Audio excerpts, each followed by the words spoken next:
Hello everyone, welcome to free education. इस video में discuss करेंगे SSC CGL 2024 tier 1 paper solution का 24 सितंबर shift 1 का पेपर डिस्कस करने वाले हैं। सेट नंबर ये 28 होने वाला है।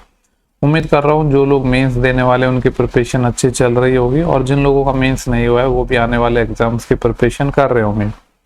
बोला गया कि सेक थीटा बराबर √2 है तो कोसेक थीटा बताना है। सेक थीटा की वैल्यू √2 कहाँ पर होती है? थीटा बराबर 45 डिग्री पर। चूंकि सेक या कोसेक 45 पे तो सेम ही होते हैं तो कोसेक 45 भी कितना हो जाएगा? √2। नेक्स्ट सवाल है क्वेश्चन नंबर 2। बोला गया कि बिलो फिगर शो करती है एस्टिमेटेड एक्सपेंडिचर को, एक्सपेंसेस को एक फैमिली के हुज टोटल एस्टिमेटेड एक्सपेंडिचर। ये क्या गिवन है? एस्टिमेटेड एक्सपेंडिचर वो है 2,50,000। पूछ रहा है कि टेबल को अध्ययन करके हमें आंसर देना है। ये क्या गिवन है? Data percentage share of estimated expenditure, percentage given है एस्टिमेटेड एक्सपेंडिचर्स का। बोल रहा है कि it was found that the actual expenditure on electricity was 10% more than the estimated expenditure. यानी बोल रहा है कि एक्चुअल एक्सपेंडिचर है इलेक्ट्रिसिटी पर वो 10% ज्यादा है। किससे ज्यादा है? जो भी एस्टिमेटेड है उससे। ओके। एंड एक्चुअल एक्सपेंडिचर है रेंट पर वो 20% लेस है। किससे लेस है? जो भी एस्टिमेटेड है उससे। और सवाल में पूछा गया है कि एक्चुअल एक्सपेंडिचर हमें बताना है। ठीक है, ज्यादा कुछ नहीं है, बस थोड़ी कैलकुलेशन होगी। बोल रहा है कि ऑल सारे एक्सपेंसेस सेम है, यानी सिर्फ जो डिफेक्ट आ रहा है वो किस में आ रहा है? एक तो इलेक्ट्रिसिटी में आ रहा है और एक रेंट पर आ रहा है। देखो टोटल ये 100% की वैल्यू है 2,50,000। तो मैं यहाँ से कह सकता हूँ कि 100% की वैल्यू ये है तो 1% की वैल्यू कितनी होगी? 100 से भाग लग जाएगा, यानी ये हो जाएगा 2500 रुपये। 1% की वैल्यू 2500 है। पहले इलेक्ट्रिसिटी पर देखेंगे, इलेक्ट्रिसिटी पर 11% खर्च हो रहा था तो इलेक्ट्रिसिटी पर एक्चुअली में जो खर्च हो रहा था वो 25 गुणा 11 हो रहा था। ठीक है, देखो हम सिर्फ यहाँ पे डिफरेंस देखेंगे, पूरा हम एग्जैक्ट नहीं निकालेंगे क्योंकि हमें एक्चुअल देखना है। तो हम ये देख लेंगे कि जो 2.5 लाख है उससे कितना कम या ज्यादा हमें करना पड़ेगा। बोल रहा है कि 10% क्या है जो एक्चुअल एक्सपेंडिचर है इलेक्ट्रिसिटी पर वो 10% ज्यादा है। किससे ज्यादा है? एस्टिमेटेड से। 10% मतलब क्या होता है? 1/10 यानी 10 से 11। यानी अगर एस्टिमेटेड 10 है तो एक्चुअली में क्या है? 11 है। यानी ये जो वैल्यू है ये 10 यूनिट की वैल्यू है और वैल्यू हमें 11 की चाहिए। लेकिन मैंने बोला है कि टोटल हम नहीं निकालेंगे, सिर्फ हम डिफरेंस देखेंगे 1 यूनिट का। यानी 10 यूनिट की वैल्यू ये है तो यहाँ पे मैं 10 का दे दूंगा भाग। मैं सिर्फ डिफरेंस देख रहा हूँ कि कितना डिफरेंस आएगा 2.5 लाख से। तो डिफरेंस कितना आ रहा है? 1 यूनिट। चाहो तो इसको मैं इधर साइड में लिख देता हूँ तो आपके समझने के लिए कि ये एस्टिमेटेड और इसमें जो रेशो है वो 10:11 है। तो यहाँ से ये 0 से 0 कट जाएगा, यानी ये कितना आएगा? 250 का 10 गुणा करता तो 2500 और 250 और यानी 2750 रुपये आ गया। ये यहाँ पे क्या था? 10% ज्यादा है एस्टिमेटेड से तो प्लस का तो ये आ जाएगा। दूसरा रेंट का देखते हैं। 1 यूनिट की वैल्यू वही 2500 हो जाएगी। रेंट पर कितना है? रेंट पर जो टोटल है अपना यहाँ पे 18%, ये 18 है। और यहाँ पे बोला गया है कि जो एक्चुअल एक्सपेंडिचर है वो 20% कम है एस्टिमेटेड से। ये तो था अपना किस पर था? ये इलेक्ट्रिसिटी पर। अभी हम देखेंगे रेंट पर। 20% मतलब क्या होता है? 20% होता है अपने पास 1/5, यानी रेशियो आएगा 5 से 4। लेकिन क्या बोल रहा है कि जो एक्चुअल एक्सपेंडिचर है वो 20% कम है। किससे? एस्टिमेटेड से। यानी एस्टिमेटेड अपना 5 होगा यहाँ पे और एक्चुअल अपना क्या होगा? 4 होगा। ये जो वैल्यू है ये 5 यूनिट की वैल्यू है तो मैं कह सकता हूँ 1 यूनिट की वैल्यू के लिए 5 से मुझे भाग देना पड़ेगा।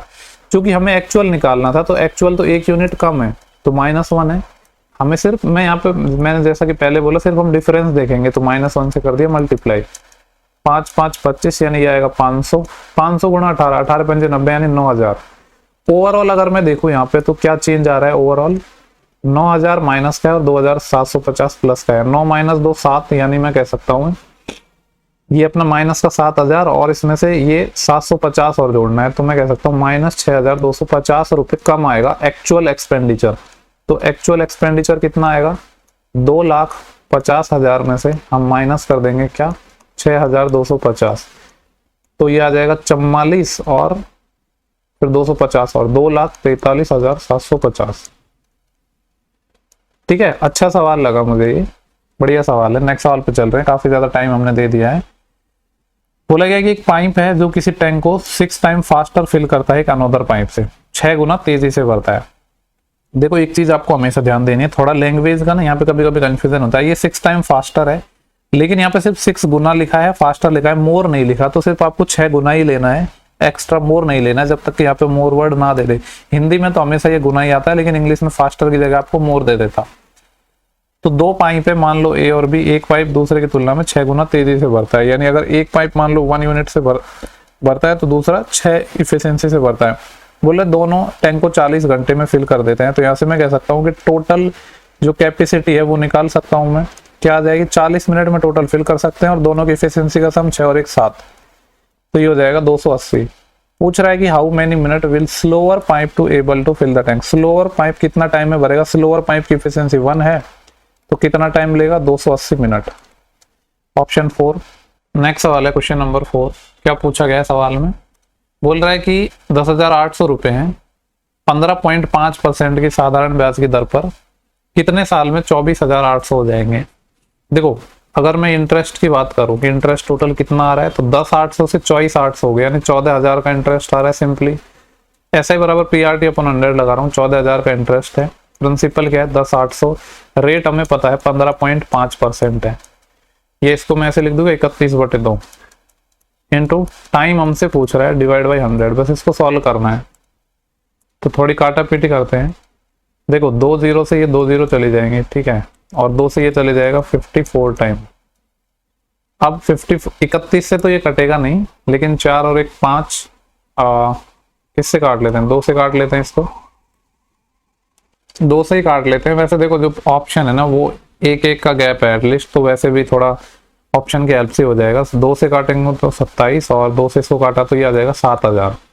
यानी जो टाइम आएगा वो क्या आएगा 7,000 डिवाइड बाई 27 गुणा 31, तो ये आ जाएगा 27 एकम 27, 2 कैरी और 27 थे 81, 81 और 2 83, यानी 832। अब देखो ये 837 है, अगर मैं इसका 10 गुना करता हूँ तो ज़्यादा चले जाएगा। अगर मैं इसका ऑप्शन में देखो या तो 8 गुना आ रहा है या 9 गुना आ रहा है, 7 गुना काफ़ी कम रह जाएगा। 9 गुना में करके देख रहा हूँ तो 9 गुना हो जाएगा इसका 9 7 63, 6 9 3 27 और 6 33, 3 कैरी और 9 8 72, 3 75। जब 9 गुना कर रहा हूँ तो 7500 कितना आ रहा है 73 आ रहा है, जबकि 7,000 है, यानी आंसर है वो लेस देन 9 आएगा। इतना तो समझ आ रहा है कि लेस देन 9 आएगा, तो ये ऑप्शन नहीं हो सकता है। अब 9 तो आएगा लेस देन, और 75 से जा रहा था लगभग 500 ज्यादा जा रहा है ये, है ना। और ये 837 का मैं कह सकता हूँ 500 है, यानी लगभग आधा % से थोड़ा ज्यादा हो जाएगा ये, क्योंकि 500 है वो 837 से आधे % से ज्यादा है, यानी आंसर 9 में से आधा % से थोड़ा ज्यादा घटाना पड़ेगा, यानी 8 पॉइंट समथिंग आंसर आएगा। इतना तो समझ ही आ रहा है ना आपको कि 8 पॉइंट समथिंग आंसर आएगा। तो 8.36 ईयर में ये पैसा इतना हो जाएगा। बोल रहा है कि 6 अंकों की एक संख्या है, ठीक है, उसमें k का अधिकतम मान बताना है जब संख्या 3 से डिविजिबल हो। 3 का रूल क्या है, सम ऑफ डिजिट 3 से डिविजिबल हो जाए। तो 6 को हटा दो, फिर 5 और 4 9 को हटा दो, 7 और 2 9 है, दोनों का सम, इसको भी हटा दो, यानी सिर्फ k बचा है। k को 3 से डिविजिबल होना है तो k की मैक्सिमम वैल्यू में क्या ले सकता हूँ 9। बेहद इजी सवाल। बोल रहे कि एक इलेक्शन हुआ है 2 लोगों के बीच में, ठीक है, जिसमें से 80% मतदाताओं ने मतदान डाले और 4% जो वोट है वो इनवैलिड डिक्लेयर हो गए। एक उम्मीदवार को 15,360 मिले हैं जो वैलिड वोट का 80% है। तो टोटल वोटों की संख्या हमसे पूछ रहा है। देखो टोटल मैं 100 यूनिट मान लेता हूँ कि टोटल 100 यूनिट वोट था, जिसमें से 80% लोगों ने वोट डाले, यानी 80 नहीं डाले, 20 ने वोट डाले ही नहीं, उनसे हमें लेना देना भी नहीं है। जो वोट डाले उसमें से 4% इनवैलिड हो गए, तो इसमें वैलिड कितने होंगे 4% 1/25 होता है, तो वैलिड कितने होंगे 24/25। ये अपने पास वैलिड वोट है। अब बोल रहा है कि एक बंदे को जो वोट मिले हैं वो 80% मिले हैं, जो यहाँ पे 15,360 वोट मिले थे जो वैलिड वोट के 80%, यानी इसका 80%, इसका 80% कितना आएगा 4/5। वैलिड वोट का 80% सवाल में बोला है 15,360 है, और हमें क्या चाहिए वैलिड, हमें चाहिए टोटल, यानी 100 की वैल्यू चाहिए। तो इसको बस काटा पीटी करनी है फटाफट। देखो इसको हम काट लेते हैं, 0 से ये 0 चले जाएगा, ठीक है। फिर यहाँ पे 25 गुणा 5 आएगा, 1 यूनिट की वैल्यू निकालेंगे तो क्या आएगा 15 36, और इसको काट लो पहले थोड़ा, 8 से काट लेते हैं, 8 एकम 8, बचेंगे 7 73, 8 9 72, 1 8 दूनी 16। फिर यहाँ पे 24 बचा है, 24 से इसको काट लेते हैं, तो 24 का ये कितना गुना हो जाएगा 8 गुना, 24 का 8 गुना क्या होता है 20 का 8 गुना 160, और 4 का 8 गुना 100 मतलब 32, और तो ये 8 टाइम कट गया, और यहाँ पे 4 बचा है, 4 से 2 टाइम, यानी 1 यूनिट की वैल्यू कितनी आ गई यहाँ पे 2 है, और 25 गुणा 5 125, 125 गुणा 2 250, तो टोटल हमें 100 की वैल्यू चाहिए थी, तो 2 जीरो और चिपका दो इसमें, तो आंसर कितना आ जाएगा 25,000।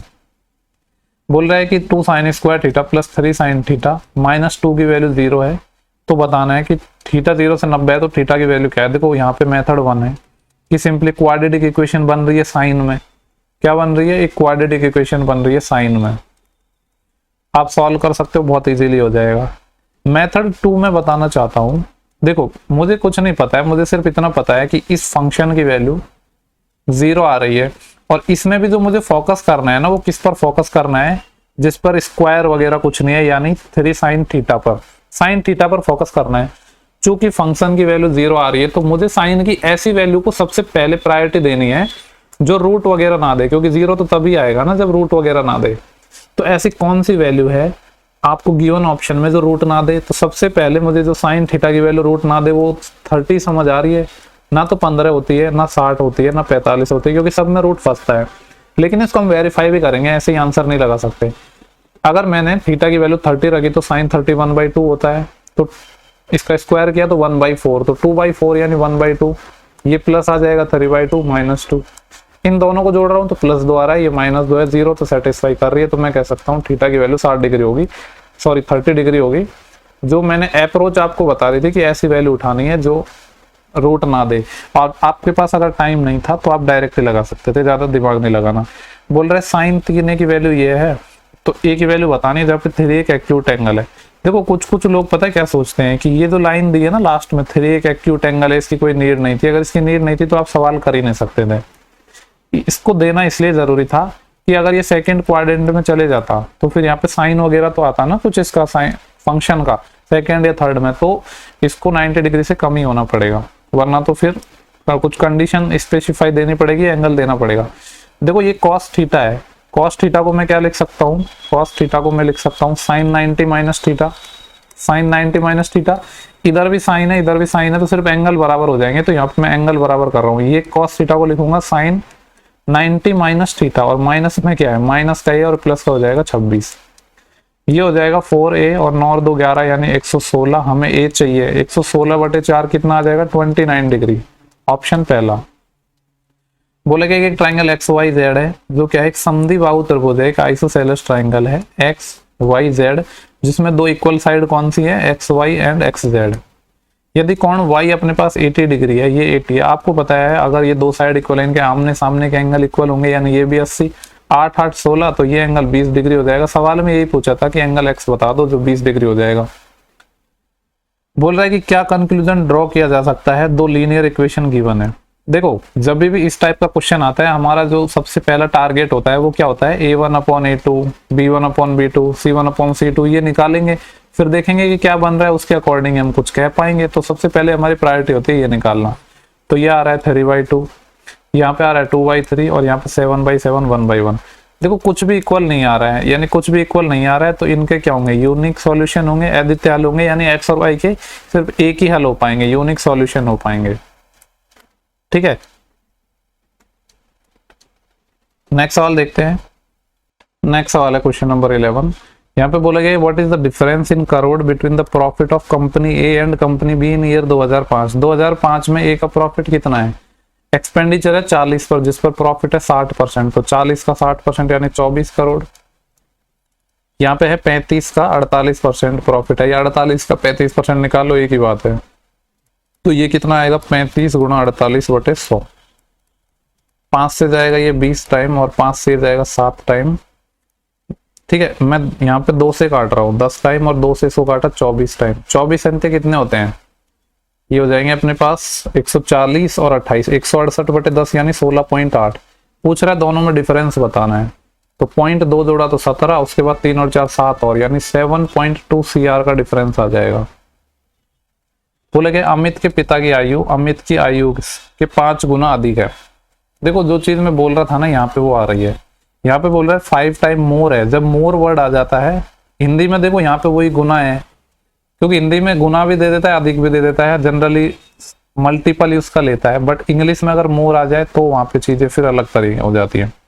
तो अमित है, एक फादर है, क्या बोल रहा है कि अमित के पिता की आयु अमित की आयु से 5 गुना अधिक है, यानी अगर अमित की एज 1 होगी तो इसकी 5 गुना मोर है, यानी 5 गुना और 1 ज्यादा अमित से, यानी इसका एक तो 5 टाइम और इससे 1 और ज्यादा, तो 5 और 1 कितना हो जाएगा 6। बोला 6 ईयर बाद उनकी आयु है, अमित की आयु की 3.5 गुना होगी। 3.5 गुना होगी, यानी अगर इसकी 2 मैं मान लूं तो इसकी 3.5 गुना यानी 7 होगी। कब? 6 ईयर बाद। क्रॉस प्रोडक्ट मेथड लगा देते हैं वही। देखो अगर क्रॉस प्रोडक्ट मेथड लगाया तो यहाँ पे 7 आएगा, यहाँ पे 12 आएगा, दोनों का डिफरेंस क्या आएगा 5। क्रॉस प्रोडक्ट मेथड लगा रहा हूँ, लास्ट वीडियो में बताया था। यहाँ पे कितना आएगा 2 गुणा 6 माइनस 7 गुणा 6, तो 6 तो कॉमन ही आ जाएगा, 7 माइनस 2 5। एक यूनिट की वैल्यू 6 ईयर आ गई, तो मैं कह सकता हूँ इनकी जो एज है करंट एज वो आ जाएगी 6 ईयर और इसकी कितनी आ जाएगी 36 ईयर। पूछ रहा है कि उसके 9 ईयर बाद उनकी आयु अमित की आयु की कितना गुना होगी। उसके 9 ईयर बाद, देखो यहाँ पे उसके 9 ईयर बाद की बात कर रहा है, मतलब एक तो करंट एज हो गई इनकी अमित और किसकी फादर की। करंट इसकी 6 साल है, इसकी 36 साल है। पहले बोला इसने 6 साल बाद, यानी इसमें 6 हमने जोड़ दिया, फिर इसके भी 9 साल बाद की और बात कर रहा है। ठीक है, करंट से 9 नहीं है, जो पहले दूसरी कंडीशन है उसके बाद 9 साल की बात कर रहा है, थोड़ा सा समझना है बस। तो ये हो जाएगा 6 और 6 12 और 9 21, और ये कितना हो जाएगा 36 और 9 45 और 6 51। तो क्या बोल रहा है कि अब इसका कितना गुना है ये, तो देख लो कितना गुना है, यानी 51/21 गुना है। तो 3 से जाएगा 17 टाइम और 3 से जाएगा कितना टाइम 7 टाइम, 7 दूनी 14, फिर बचेंगे 3, 2 सही 3/7 टाइम। बढ़िया सवाल है। ठीक है, नेक्स्ट सवाल देखते हैं। बोला गया कि 78 रुपए पर केजी वाली चीनी है और 46 रुपए पर केजी वाली चीनी है, उसको किस अनुपात में मिला है जिससे कि मिश्रण को 75 पर बेचने पर 20% का लाभ हो। 20% होता है 1/5, यानी सीपी और एसपी का रेशियो 5 से 6 आ गया। 6 की वैल्यू यहाँ पे 75 रुपए गिवन है। क्यों मैं निकाल रहा हूँ यहाँ पे सीपी, क्योंकि मैं एलिगेशन लगाना चाह रहा हूँ और एलिगेशन सेम चीजों में लगता है। पहले 2 सीपी थे तो बाद वाला भी सीपी चाहिए। कितना गुना है इसका, ये 12 6 की 72 और फिर 3/6 यानी 12.5 गुना। तो 5 का देखो 12 6 की 72 हुआ, फिर 3 बचा, अब 3 6 का कितना है आधा परसेंट, तो 12.5। तो इसका 12.5 मतलब क्या आ जाएगा 12 पंजे 60 और 5 5 25 यानी 2.5 और, यानी मैं कह सकता हूँ 5 की जो वैल्यू है वो 62.5 रुपए आ जाएगी। अब लगा दो एलिगेशन, ये 78 है, ये 46 है, ये 62.5 है। ये कितना हो गया 4 जोड़ा तो 50, देन उसके बाद 12.5 और, तो 16.5। ठीक है, सही निकाला है ना, 4 और 12। ठीक है, और यहाँ पे कितना आ जाएगा, ये 62.5 है, 0.5 जोड़ा तो 63, देन उसके बाद 15 और, यानी ये 15.5। देखो 16 का डबल 33 होता है, यानी इसको मुझे सिंपल रेशियो में बदलना है, तो दोनों साइड 2 से मल्टीप्लाई कर देते हैं ना, ये 33 हो जाएगा, ये 31 हो जाएगा, तो 33/31 आ गया। यही पूछा था किस रेशियो में मिला है। नेक्स्ट सवाल है चोर पुलिस का है। बोल रहा है कि एक चोर है और एक पुलिस है, तो पुलिस यहाँ पे होगी, चोर यहाँ पे होगी, दोनों के बीच की दूरी 100 मीटर है। बोल रहा है कि चोर को देखा गया, चोर भागने लगा और पुलिस भी उसके पीछे भागने लगी। बोल रहा है कि चोर और पुलिस की जो चाल है वो 21 एंड 23 है। चोर की चाल 21 है, पुलिस की चाल 23 है। पकड़े जाने से पहले चोर कितनी दूरी भाग पाएगा। मान लो इस पॉइंट पर पकड़ा, तो मैं देखूंगा कि यहाँ से यहाँ तक टाइम कितना लगा। टाइम होता है डिस्टेंस अपॉन स्पीड, डिस्टेंस ही 100 मीटर है, इसी को कवर करना है। सेम डायरेक्शन में जा रहे हैं तो स्पीड माइनस हो जाएगी, 23 - 21 यानी 2, लेकिन आंसर मीटर में है, ये स्पीड किलोमीटर पर आवर में है। किलोमीटर पर आवर को मीटर पर सेकंड में बदलने के लिए क्या करते हैं 5/18, तो 18 चले जाएगा ऊपर। 5 से ये 20 टाइम और 2 से ये 9 टाइम, 20 9 180, मैं कह सकता हूँ 180 सेकंड लगे। पूछ रहा है कि पकड़े जाने से पहले चोर कितनी दूरी चल चुका था, तो डिस्टेंस निकालनी है, तो 21 किलोमीटर पर आवर की स्पीड से, जिसको मीटर पर सेकंड में बदलिए 5/18, इससे 180 सेकंड में जो दूरी चली गई वही यहाँ पे ये दूरी हो जाएगी। चोर यहाँ से यहाँ तक जो दूरी चलेगा, क्योंकि चोर की स्पीड को टाइम से मल्टीप्लाई कर दिया। 18 दाएं के 180, ये हो जाएगा 21 पंजे 105 और उसका 10 गुना, यानी 105 का 10 गुना 1050 मीटर ये दूरी कवर कर चुका होगा जब इसको दबोचा जाएगा उससे पहले। बोल रहा है कि इसको सॉल्व करना है। देखो 3x यहाँ पे थोड़ा सा इसको जमा लो, ये इसको मैं लिख दूं 3x - 2y + 17, और इसको ऐसे लिख दूं 3x - 2y - 17। अब आपको सिंपली यहाँ पे नजर आ रहा है, क्या नजर आ रहा है, इस पूरे को मैं a मान लूं तो ये हो गया a, और इस पूरे को मैं बी मान लूँ तो ये हो गया बी, तो a plus B into A minus B लग गया यहाँ पे। a plus B into A minus B क्या होता है, A square minus B square. देखो माइनस बी स्क्वायर आएगा तो 17 का स्क्वायर यानी माइनस का 289 मुझे चाहिए, तो ये प्लस वाली चीज तो नहीं हो सकती, लेकिन माइनस 289 तीन में है। अब हमें क्या निकालना है, a plus B into A minus A square, और ए स्क्वायर क्या है अपने पास 3x माइनस 2y का स्क्वायर, तो इसका स्क्वायर कर दो, ये आ जाएगा 9x स्क्वायर प्लस का 4y स्क्वायर, और 3 दूनी 6x का डबल माइनस का 12xy और आएगा, 9x square minus 12x square plus 4y square minus 289, option number third हो जाएगा। नेक्स्ट सवाल करते हैं, और थोड़ा सा मैं ना स्पीड अप कर रहा हूँ एक्चुअली, काफी नेक्स्ट सवाल देखते हैं, थोड़ा सा स्पीड अप करते हैं। देखो ये है 3/4, ठीक है, और इसके साथ ऑफ मल्टीप्लाई में 8, तो ये हो जाएगा 4 से 2 टाइम यानी 3 दूनी 6, ये पूरा ब्रैकेट आ गया 6, 6 माइनस 4 2 आएगा, सॉरी यहाँ पे ये कितना आ गया अपने पास 6 आ गया, और इसके ऊपर ये लाइन खींचिए, यानी पहले हम ये पूरा एक ब्रैकेट है, 4 माइनस 8 कितना आएगा -4, बाहर माइनस है और -4 तो +4 हो जाएगा, तो ये हो जाएगा 10, और बाहर है 11, 11 माइनस 10 यानी मैं कह सकता हूँ 1 आंसर आ जाएगा। ठीक है, ये जो लाइन है इसका ध्यान रखना है आप, इसका मतलब है कि ब्रैकेट है इस पर। सवाल है, बोला गया है कि what is the percentage increase in the number of student passing out of college M in the year 2012 as compare to previous year. 2022 में 92 में पास हुए हैं, पहले 80 पास हो रहे थे, कितने बढ़ गए यहाँ से, ये 80 से 92 हो गए यानी 12 बढ़ गए, तो परसेंटेज इंक्रीज बताना है। 12 बढ़े हैं 80 पर, परसेंटेज के लिए 100 से मल्टीप्लाई, 20 पंजे 80, 20 चौके 100, 4 तिया 12 और 5 तिया 15, तो कितना आंसर आ जाएगा 15% इंक्रीज हुआ है।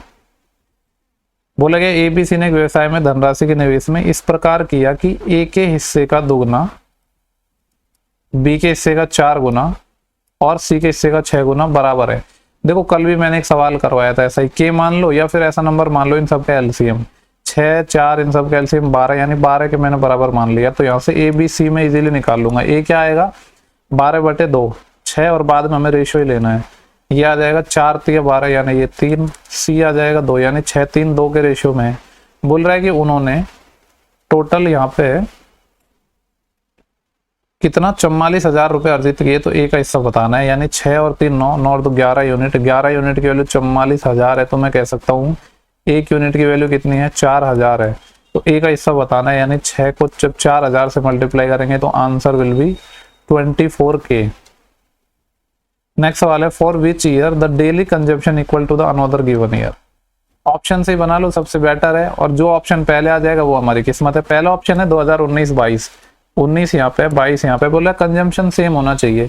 चाहो तो ना इनका आप गैप भी ले सकते हो, जैसे यहाँ पे 450 है, यहाँ पे 350 है, लेकिन एक ही डायरेक्शन में लेना होगा। मैं इन दोनों का गैप ले रहा हूँ, पहले वाले में से दूसरा घटा रहा हूँ, तो +100 आ रहा है।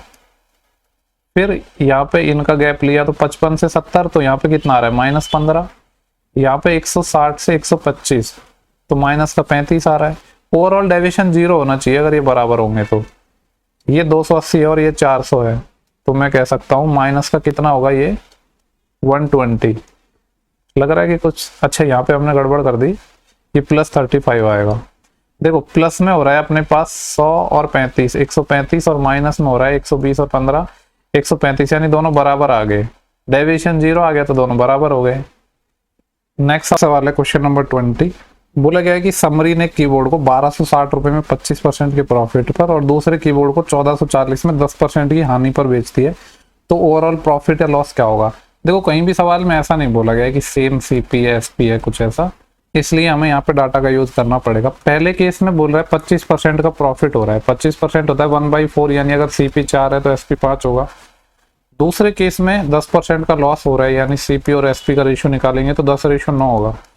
पहले वाले केस में 5 की वैल्यू 1260 है, दूसरे वाले केस में 9 की वैल्यू 1440 है।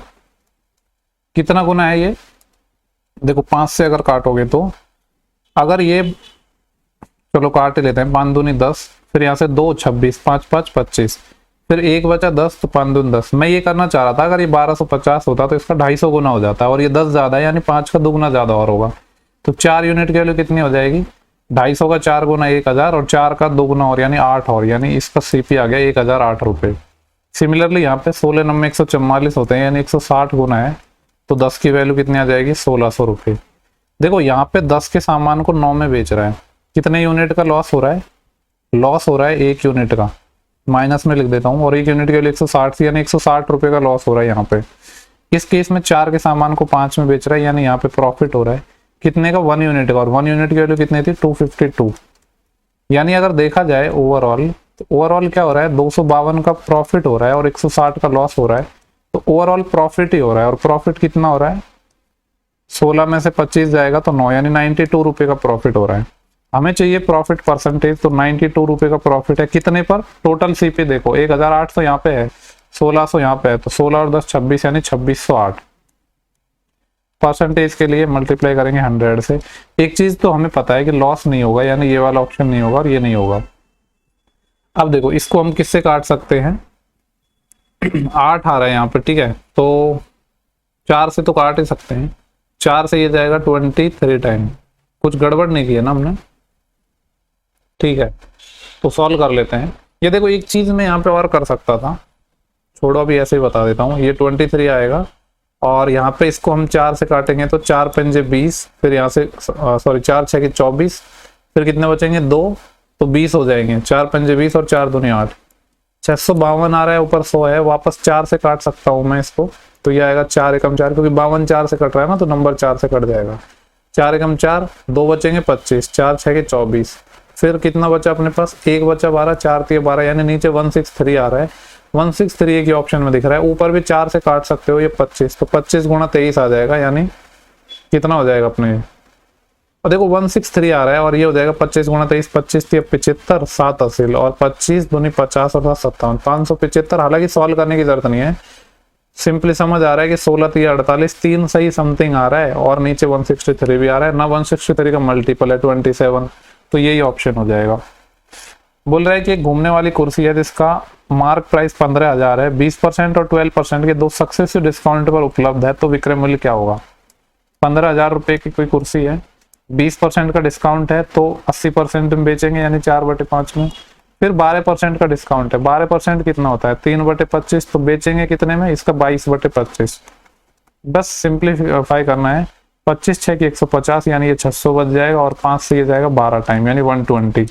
देखो एक 0 तो आएगा, फिर 22 गुणा 12 करना है, तो 22 दूनी 44, 1 सेकेंड 4 और छोड़ दिया ना, 0 आ गया, 12 चौके 48, यानी 48 गुणा 22 और करना है, 22 अंठे होते हैं 176, 17 कैरी, और 22 चौके 88, 88 और 17 कितने हो जाएंगे 105, यानी जो आंसर है वो आ जाएगा 10,560। बोल रहा है एक रेडियस है सर्कल की 12.5 है, लेंथ है कॉर्ड की 11, तो डिस्टेंस बतानी है कॉर्ड के सेंटर से। ये एक सर्कल हो गया, ठीक है, यहाँ पे सेंटर है, ये मान लो एक कोई कॉर्ड है, और ये सेंटर से इसकी डिस्टेंस बतानी, ये सेंटर हो गया, ये वाली डिस्टेंस हमें बतानी है। रेडियस गिवन है 12.5, कॉर्ड की लेंथ 11 है, सेंटर से जब परपेंडिकुलर डालते हैं तो बाइसेक्ट होती है, यानी ये 5.5 हो जाएगी। पाइथागोरस थ्योरम लगा दो, अंडर रूट 12.5 का स्क्वायर माइनस 5.5 का स्क्वायर, तो a square minus B square लग जाएगा, a plus B into A minus B, तो ये होएगा, दोनों को जोड़ेंगे तो 18, और घटाएंगे तो कितना आएगा 7, कितना होता है ये 18 6 की 108, 18 से 126। अब देखो ऑप्शन से ही उठा लो, 11 का स्क्वायर 121 होता है, 11 से थोड़ा सा बड़ा आंसर आएगा, क्या 13.2 हो सकता है, नहीं, क्या 10 हो सकता है, नहीं, क्या 12 हो सकता है, नहीं, 11 से थोड़ा बड़ा 11.2। खुद से दिमाग लगाने की ज्यादा जरूरत नहीं है। बोला 30 सेंटीमीटर रेडियस वाले एक लंबवृत्तीय सिलेंड्रिकल बॉक्स है जिसका वॉल्यूम 600 सेंटीमीटर क्यूब है, ऊंचाई बतानी है। सिलेंडर का वॉल्यूम क्या होता है πr स्क्वायर एच, यानी 22/7 इंटू रेडियस है 30, तो r स्क्वायर मतलब 30 गुणा 30 इंटू एच। सवाल में बोला है ये 600 है, सॉल्व कर लेते हैं, 0 0 0 0, ठीक है, एक 3 से ये 2 टाइम गया, तो हाइट कितनी आ जाएगी, ये 7 गुणा 2, इधर ये 2 से और काट लो, ये 11 टाइम, तो इधर तो सिर्फ 7 बचा है, और यहाँ पे क्या बचेगा 3 गुणा 11 यानी 33, 7/33।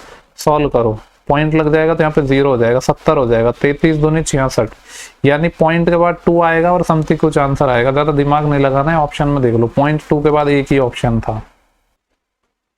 देखो नेक्स्ट सवाल है क्वेश्चन नंबर 24, बोल रहा है कि ट्राइंगल एबीसी और पी क्यू आर अपने पास कॉन्ग्रुएंट है रेस्पेक्टिवली। जब वैसे दे दिया ना ABC P Q R congruent है तो ये सेम ऑर्डर ही होना चाहिए। एग्जामिनर ऐसे नहीं करेगा कि आपको था तो क्यों पी आर कॉन्ग्रुएंट लेकिन लिख दिया पी क्यू आर, ऐसे नहीं होगा, सेम ही चीज लिखनी होती है। तो बाकी कुछ चेक करने की जरूरत नहीं है। हालांकि यहाँ पे आपको वेरीफाई करने के लिए इसने आगे चीजें दे दी, बट उससे हमें मतलब नहीं है, हम सीधा मुद्दे पर पहुंचेंगे। और मुद्दे वाली बात यह है कि एंगल पी और एंगल सी निकालना है। अब एंगल पे फोकस करो सिर्फ। बोल रहा है कि एंगल दो जो कॉन्ग्रुएंट ट्राइंगल थे वो कौन से थे, ए बी सी और पी क्यू आर। बोल रहा है कि एंगल बी 35 है। अगर एंगल बी 35 है तो मैं कह सकता हूं एंगल क्यू भी 35 होगा। Then what is the value of angle P और एंगल सी, यानी इस वाले एंगल की और इस वाले एंगल की हमें वैल्यू चाहिए। अब एक बात बताओ मुझे, अगर ये ट्राइंगल कॉन्ग्रुएंट है, थोड़ी देर सपोज इसकी वैल्यू आप ए ही मान लो या एक्स ही मान लो, एक्स मान लो कि इसकी वैल्यू मैं एक्स मान लेता हूँ, सी की वैल्यू मैं वाई मान लेता हूँ। क्योंकि कॉन्ग्रुएंट है तो ये एक्स होगा और ये वाई होगा। यानी सवाल में एक्चुअली पूछ क्या रहा है, पी प्लस सी पूछ रहा है।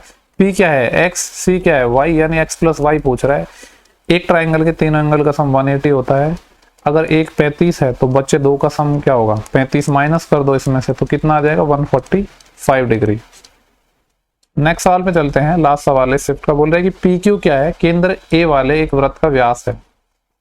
ठीक है, ये व्यास बना दिया हमने। एम वृत्त की परिधि पर एक कोई पॉइंट है, इस तरीके से है कि एंगल एम ए पी 110 है। देखो यहाँ पे ए क्या था, सेंटर था, और एंगल एम ए पी और एम सर्कमफ्रेंस पे कोई पॉइंट है, लेकिन ऐसा लेना पड़ेगा कि 110 दिखे। एम ए पी यानी यही वाला एंगल गिवन था आपको 110 डिग्री। पूछा क्या है इसने, एम क्यू ए बताना है। M Q A, M Q एक सेकंड क्या हो गया ये, एम क्यू ए ये एंगल बताना है। आपको पता है कि सेम बेस या सेम सर्कमफ्रेंस पे अगर ये सेंटर पे 110 बना रहा है तो यहाँ पे इसका आधा बनाएगा यानी 55 डिग्री। Option number first. इस शिफ्ट के पूरे 25 क्वेश्चन हो चुके हैं। उम्मीद कर रहा हूँ कि सेशन आपको पसंद आया होगा और कुछ ना कुछ इससे हेल्प मिली होगी। अगर वाकई में हेल्प मिली है तो आप अपने दोस्तों के साथ शेयर कर सकते हैं। ठीक है, जो लिंक आपको मिलेंगे वो या तो कमेंट बॉक्स में मिल जाएंगे या फिर यूट्यूब के अबाउट सेक्शन में चले जाना, वहाँ पे मोर करके आएगा वहाँ पे, या फिर किसी भी वीडियो के डिस्क्रिप्शन बॉक्स में भी आपको लिंक मिल जाएंगी। आप जहाँ भी जुड़े हो वहाँ पे आपको सारी लिंक मिल जाएंगी। ठीक है, जहाँ आप चाहो वहाँ आपका डाउट हो या कोई भी क्वेरी हो तो मैसेज कर सकते हो। मैं मोस्टली सब लोगों का रिप्लाई करता हूँ। नेक्स्ट सेशन में जल्दी मिलेंगे, तब तक के लिए bye bye, take care, thank you for watching, have a good day.